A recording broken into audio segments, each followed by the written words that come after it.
far, the stock market has not started wilting under various disaster scenarios from the elections. Right now, it's been following along or tagging along nicely with global cues.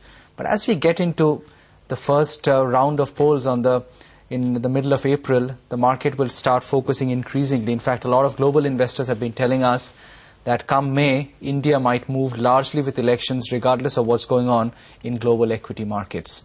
Has there been any reason to be nervous on what the election results might throw up from a market perspective in the last few days? Let's go across and ask Rajdeep Sardesai, Editor-in-Chief of CNN-IBN. Rajdeep, morning. Thanks for joining in. There have been a lot of people in the market who have watched some of these moves of factions moving away from the UPA and from the NDA with some degree of trepidation. Do you think that those concerns are legitimate, that we may be headed for an even more fractured mandate than it appeared earlier? Well, I think, Udan, good morning. I think what's clear is that there is one phase of the elections which will end on the 16th of May when the counting takes place.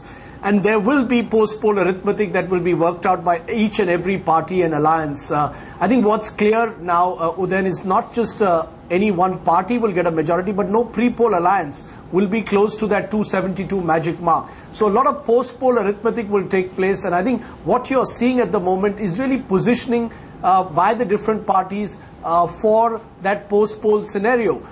So while it may appear that the fragmentation has intensified, what it really does suggest is that post-poll, a number of these parties which today are striking out independently will have to eventually ally with one or major combination if they want to come to power. So I think you've seen a breakdown on seat adjustments, certainly, particularly in the UPA. But I'm not so sure that when it comes to actually post-poll alliances, that same kind of fragmentation will work out. I think what you will see post-poll is some of these parties will actually try and align with whoever they feel is in a position to form the government. So I think what's clear is that you're in for an extended period of perhaps government formation. It won't be as quick and as decisive as some might have hoped. And to that extent, if that is a fear, well, then that is a legitimate fear that the process of government formation may take a bit longer than many might have expected.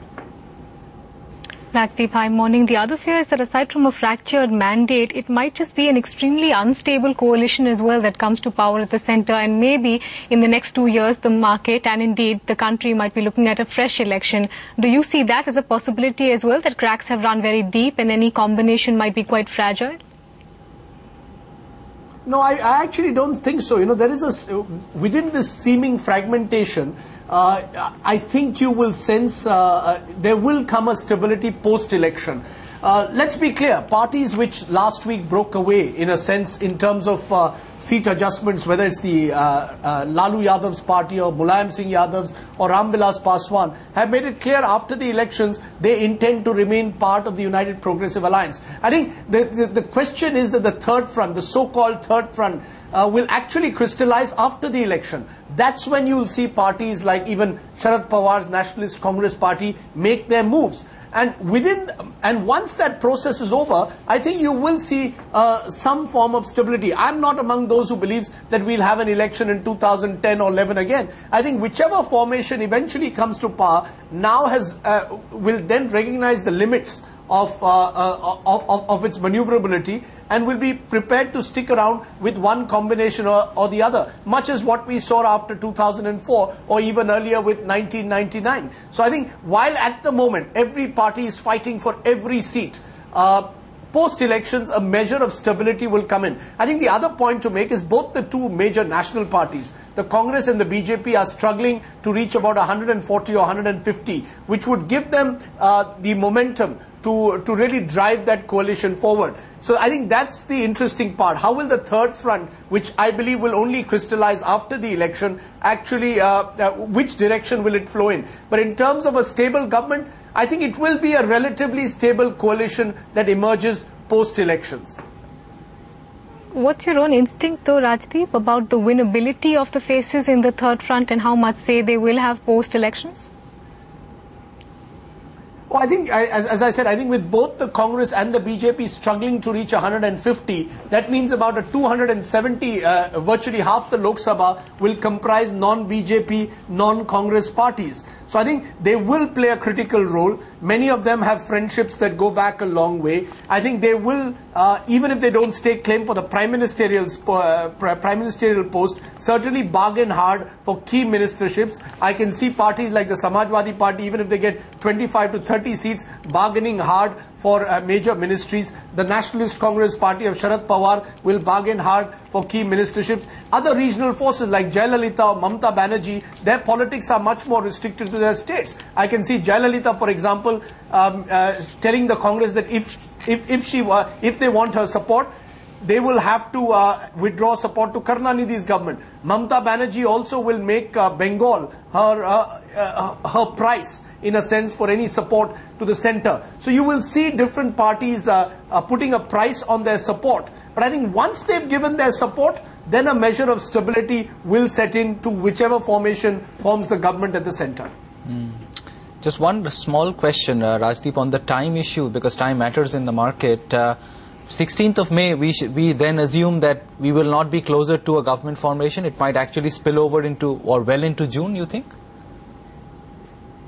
Possibly, it's 47 days to go, Uday, and that's what the clock on CNN-IBN is saying in terms of 16th of May. But I think the race to Par or the race to Racecourse Road will at least take another couple of weeks, if not longer. I think the critical factor then is, will the Congress or the BJP get 140 to 150? If the Congress gets 140 to 150, which is similar to its performance last time, then I think the government formation will take not more than a week to 10 days. Because I think then the UPA allies, even some of whom have broken away, will gravitate back towards the Congress. If the BJP gets 140 to 145, then they will have some momentum in their favor. But I think the task at the moment for the Congress or the UPA in weaning away allies is a little better, because many of them have had the recent past experience of working with each other.